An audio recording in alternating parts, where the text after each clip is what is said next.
Alrighty, hello again. I have no idea when my mic stopped recording and my screen stopped recording. Oh my gosh, I've been doing, anyway, I'm gonna have to go back and go over everything, which sucks because my reactions will be less genuine since I experienced it already. Okay, anyway, we're moving forward. If Rosa talked to her properly, she was sure they would come to an understanding. She had to explain to her what, exactly. They had both been drunk, and the kisses didn't mean anything. Her stomach churned at the thought. In the end, it didn't matter what Rosa wanted. Catherine obviously regretted what had happened. She didn't want to lose her friend because of a drunken mistake. Rosa gently knocked on Catherine's door. Catherine, may I come in? Please, Catherine. I'm sorry for the mess, but can we talk? Rosa waited for an answer. None came. Rosa turned the handle slowly and entered. Oof, okay. Usually Catherine's room was brightly lit. The windows let in a fresh breeze, often carrying the sweet smell of flowers in spring. Right now, however, the curtains were drawn closed. That's not ominous, the music. The few candles burning on a desk weren't enough to banish the darkness completely. Okay, that's terrifying. The air hung heavy in the room. Catherine didn't turn around when the door opened.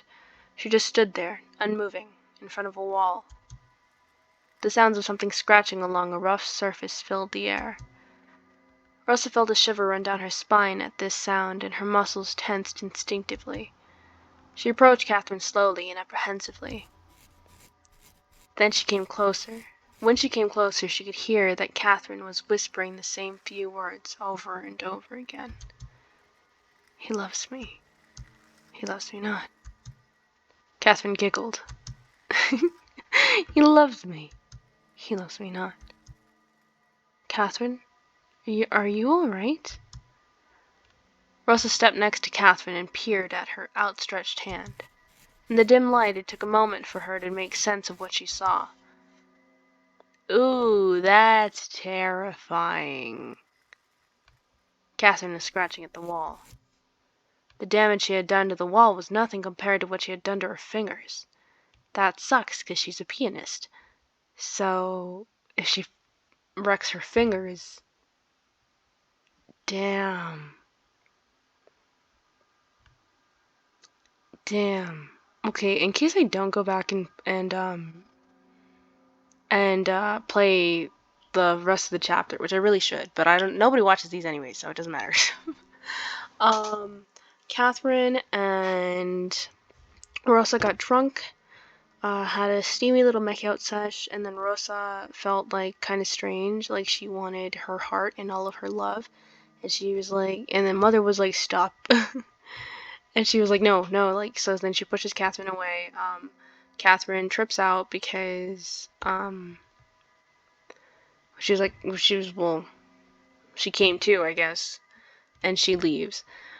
Before that, however, Rosa expressed to Catherine that she took out her own eye, as you probably remember. She damaged one of her eyes, and she basically told her that she was like abused, what she thought was because she was pretty, but no, she was just I don't know, attracting those crowd, which is not her fault, BT dubs. And then Catherine goes to Gloomy to confess her infidelity, and then Gloomy doesn't let her really talk about it. He's like, it doesn't matter. So they were fighting in the morning, but they're like fine. He's like, okay, you know what? We're just gonna go to sleep, and in the morning we'll have breakfast. I'll skip work, and then we can talk like you want. That does not happen. They end up sleeping together. Gloomy does like hint to us that he's not as great a person as he seems, and I can tell you why. So they end up sleeping together, but it seems like there's this, and Catherine notices too, there's like this other side to Gloomy that's just like cold. Like they do end up sleeping together, but it's not passionate. It's just lust, but not even like hot lust. It's like cold lust. And there's this creature that she compares him to a god with wings and fire. I don't know what the fire is, but the wings are very interesting. And I think that creature that's part of Galumi, they're two separate beings because they actually have a conversation with each other. Basically takes something from her that she doesn't realize she's missing. But this creature seems to feed off of love, like specifically love. Like he's like touches and like glances and attention aren't enough to feed me, you know? So he like asks her multiple times like, do you love me? Do you love me?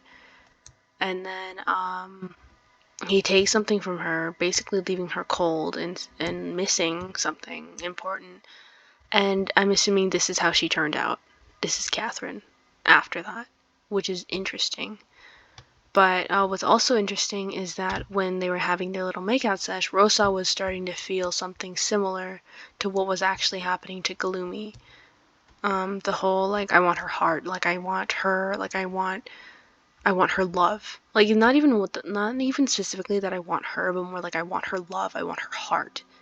So this game is called Cupid, and I think that maybe a Cupid is a creature that feeds off of love, which would make sense, but it's like not a cool little cherub that we all envision typically, or most of us envision.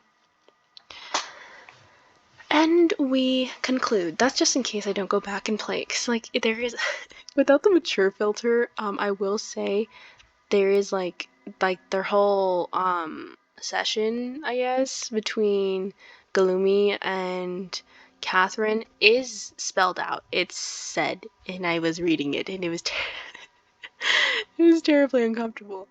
But I might go back and do it now that I'm prepared for it, with better ease. So moving on. They were dripping with blood from where her skin was cracked and peeled back. Kath? Oh my god, Catherine, stop! Russ's guts twisted horribly. She grabbed Catherine's shoulder to turn her around, away from the wall. She blinked a couple of times before finally reacting to Rosa's presence. Tears welled up in Catherine's bloodshot eyes at the sight of her friend, spilling over her pale cheeks and chapped lips. She held on tightly to Rosa and started sobbing uncontrollably. Kath, what's going on? Why are you hurting yourself? Catherine tried to pull herself together as best she could, wiping her nose on the sleeve of her bloody dress. It was heart-wrenching to look at the mess that her friend had become. Oh, Rosa, you need to help me. You need to protect me from him. Don't let him touch me. Who? Let him what? Why do you need me to protect you? Suddenly, Catherine shushed her, a finger to her lips, with a scared expression on her face. She leaned an ear toward the door and listened intensely for a moment. Oh, he's here. The scared expression turned into maniac and frightening glee. I think he's coming. Galumi, honey! Galumi, I love you! Ooh, wait a moment. Pull back. Okay. I'm starting to remember certain things, right? From the other chapters. So, Rosa was like convinced that Galumi had done something to Catherine, right? Because of how she was acting before she died. This makes sense. This makes sense. She couldn't. Oh, wait. Oh, I think I figured out how to go back. Anyway, so Catherine really Okay, so a thing in the scene where Galumi and Catherine like share the night, I guess, without being too forward about it. Um, Catherine like does want it. That is true.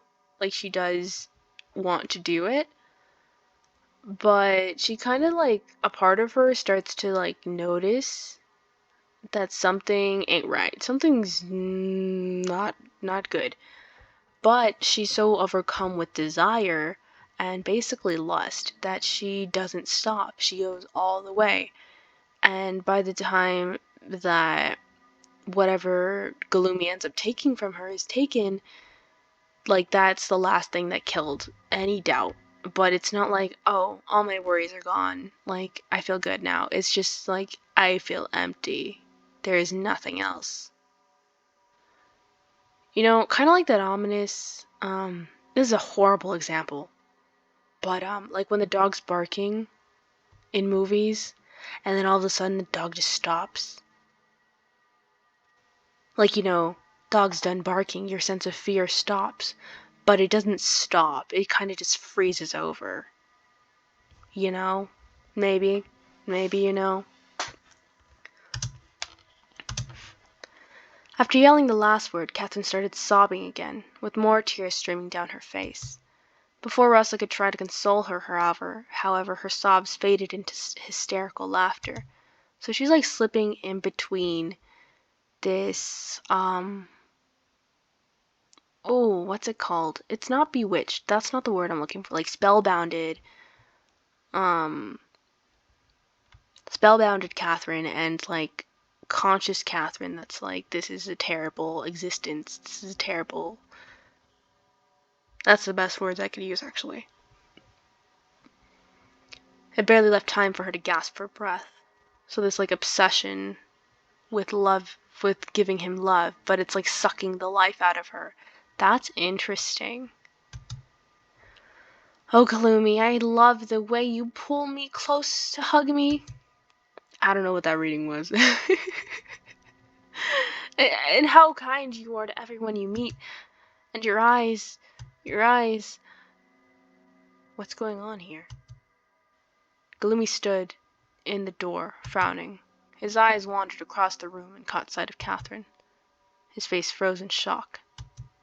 Catherine stared wide-eyed for a second. Then she snarled at him like a ferocious animal. You bastard! Get out of my room! Get lost! She stormed over to the desk and grabbed a letter opener from the table.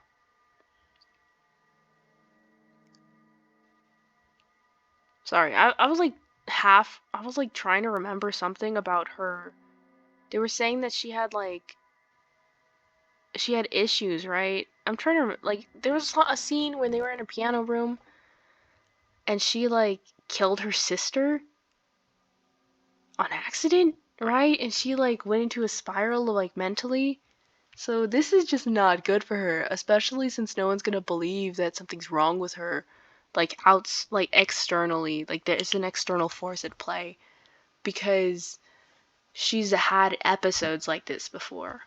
That sucks. That sucks when people have like mental issues, so people just kind of chalk up whatever's happening to their mental issues rather than like actually investigating the matter or trying to understand what's happening. They're just like, oh, she's just like that, you know? That sucks. That sucks. With this weapon in a firm grip and malice in her eyes, she rushed at Galumi. Don't you dare show your face to me! Catherine, no!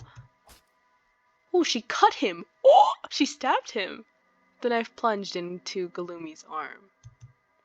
Blood quickly stained his sleeve red. But Catherine only recoiled to strike back with no hint of stopping. Oh my god! Catherine! They wrestled for a moment until Galumi was able to grab Catherine's hand. She dropped the letter opener and slumped to the floor, sobbing uncontrollably. Russell quickly picked up the blade and stepped out of reach.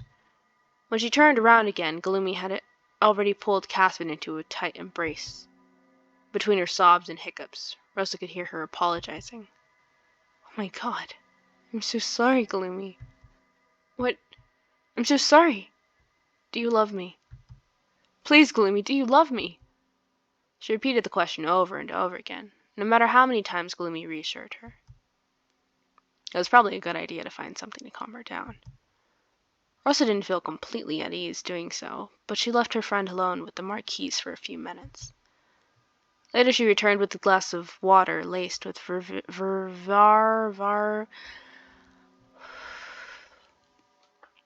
valerian root. Gloomy had already coaxed Catherine to lie down on her bed, while Rosa helped her drink the nightcap. They watched her in silence, and she drifted into a fitful sleep. Gloomy and Rosa left the room. They didn't speak for a while, both still dazed and shocked by the turn of events. How is your arm? Gloomy had the injured arm away from view. Fine. Just a scratch. The bleeding hadn't stopped yet. Rosa could tell the cut was deeper than Gloomy let on. What is happening? What has gotten into Catherine? Gloomy just shrugged with a cold expression of worry on his face. I wish I knew, Rosa. The state she is in scares me, to be honest. It might be an onslaught of an episode waiting to happen. Like her sister before. See? I know what. Oh, that sucks. I was trying to remember what happened to her sister, because I think Gloomy was supposed to, get with Catherine's sister. Her name was Emily.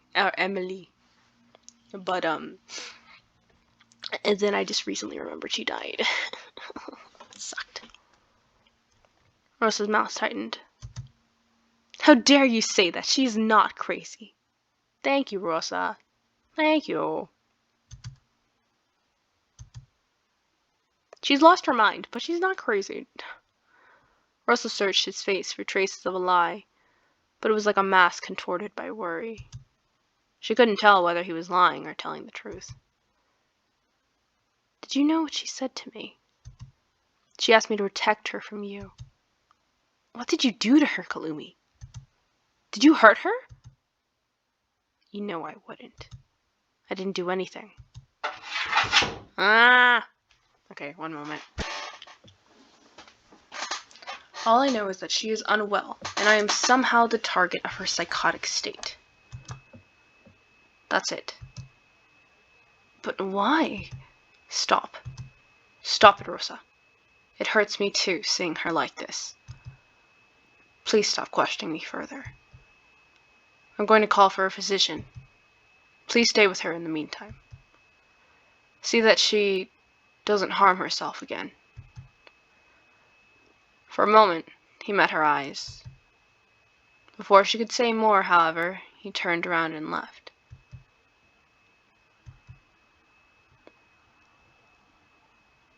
See if his pants haven't caught fire yet, child. There was nothing she could do about him for now. Rosa left to get a bowl of fresh water and a towel to tend to Catherine's fingers.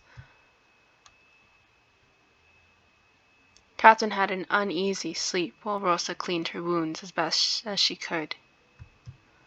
She muttered, squealed, and whimpered like a child. It seemed that she was having a nightmare, but Rosa didn't dare wake her before the physician arrived. Instead, she stroked her hair, told her that everything would be all right.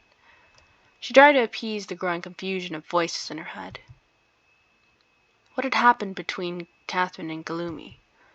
Their relationship was often erratic, but Rosa dismissed the possibility that this was one of their usual fights. Rosa remembered Catherine's face filled with utter spite at the man.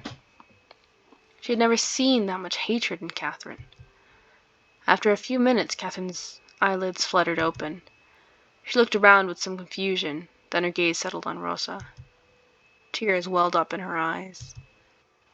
Rosa. Rosa held her outstretched hand. Her heart broke when she saw Catherine wince. Oh, Rosa, I'm so scared. Everything is such a mess. It's going to be all right, Cath. Don't worry now. Just try to sleep some more. No, you don't understand. Catherine tried to sit up, but Rosa pushed her down gently. You need to rest, Kath. I hate him. This is all his fault. She sniffed, but settled down on her pillow once more. When she spoke again, it was in a whisper. Rosa, She chewed on her dry, chapped lips for a moment, as if she couldn't get the words out. I don't think I love him anymore. What? A dry sob escaped her, followed by tears rolling down her cheeks. Had Catherine really just said that? But I don't understand this. When I think of him, Her voice cracked. She shuddered under the blanket like an ill breeze had just sprung up in the room. It's like bugs are crawling under my skin. I can't bear to look at him anymore. I just can't. I can't even say his name. Why? Do you remember when exactly you started feeling this way? That night. When Rosa winced. Catherine covered her face with her hands. It was a horrible night. Rosa's chest hurt. Was this her fault? She didn't know what she had done, but didn't she do something to her? I'm sorry. Catherine went on like she hadn't heard her. I went to his room. We spent the night together. Rosa waited for Catherine to continue, but the girl stared blankly. She just stopped speaking as if forgetting she ever spoke at all. Kath? Did he hurt you that night? No. Maybe. Catherine shook her head. I don't know. She grabbed her head and sobbed. The grip on Rosa's heart tightened. How can this be? Her eyes drowned in tears. I love him, Rosa, don't I? I remember everything. I love him. I know I do. I'm sure I do. But I hate him too, to the very core. I want to hurt him and punish him for something. I want to snuff out the breath from his throat.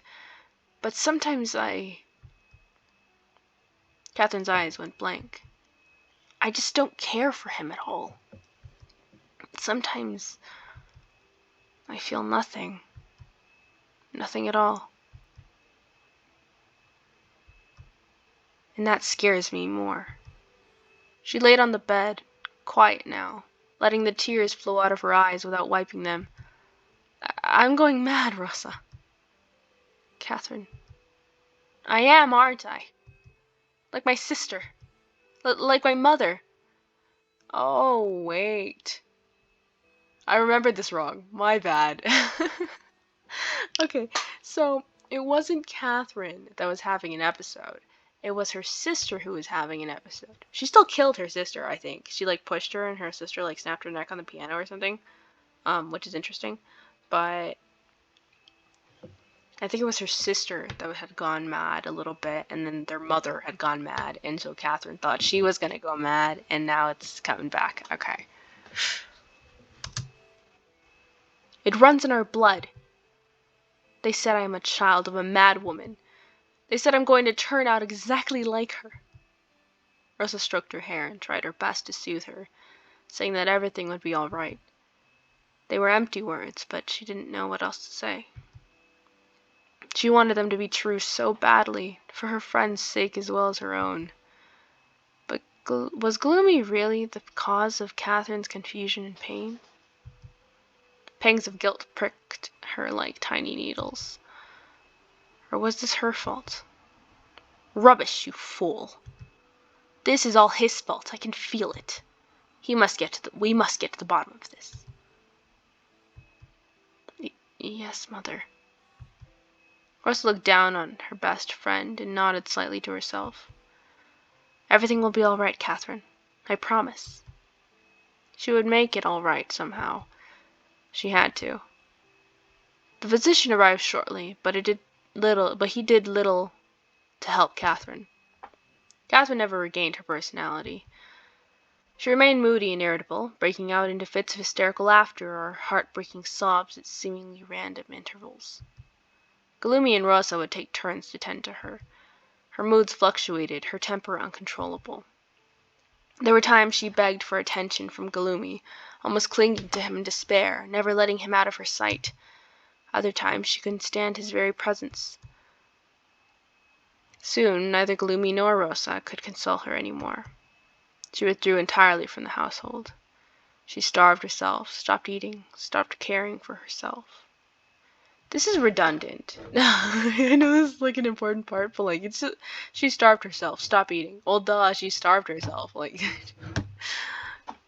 sorry, moving on. Her manic episodes degraded to long stretches of blank silence. Emptiness ruled her life.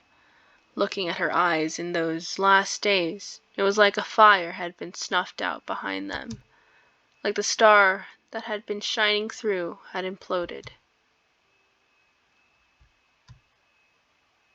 Psyche, chapter 5. Okay, we're gonna stop. Specifically. Ooh, that looks interesting. We're gonna stop though. We're gonna save. And I'm filling these out. Oh, how do I quit?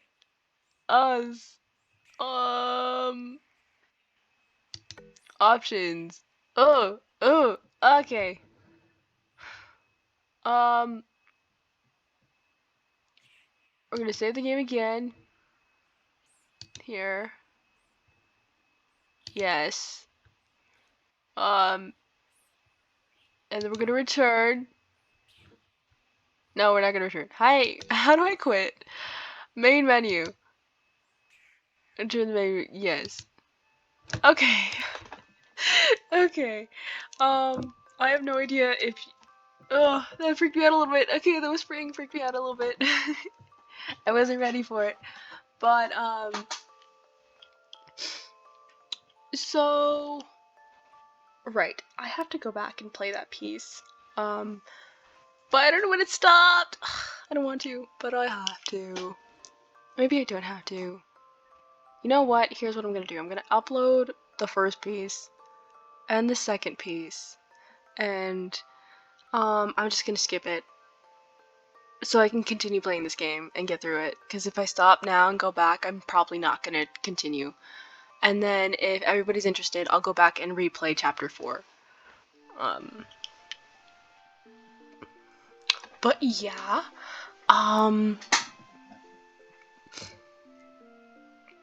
looking at this title screen again, obviously this is Rosa, right? But she looks older here. Her hair is obviously longer, and she's actually wearing, I think it's funny that she's wearing a sweetheart neckline, gown, right? And this has to be, maybe, I would like to say this is Gloomy, but Gloomy has darker skin, and they look almost the same here. So who is this if this isn't Gloomy? And if this is Gloomy, why is he pale here and have darker skin in the story? But the mask is obviously reminiscent of a mask, right? It looks like they're going to some fancy event. Maybe an opera? That'd be interesting. This looks like the shadow of Catherine's body, or this looks like the shadow of Catherine's body, but either way, this is, or not the shadow, but the outline of two different people's bodies, I think. Yeah, we'll play chapter 5 in the next one, and we will eventually get to the bottom of this story. Yeah, there are 4 different endings, but 5, 6, 7, 8 chapters. So we are slowly making our way through it. This is the gallery of, I guess, all the photos that I've unlocked. And the songs that I guess I've played. Oh, never mind. I didn't want to be here. My bad. I had to get it. Let's go back. Anyway, thank you for watching. I will see you in chapter 5, and I know I'm late, but I hope you guys had a great New Year start. And continue to have a great year if you did. If not, then I hope you have a great year regardless. Okay? Bye!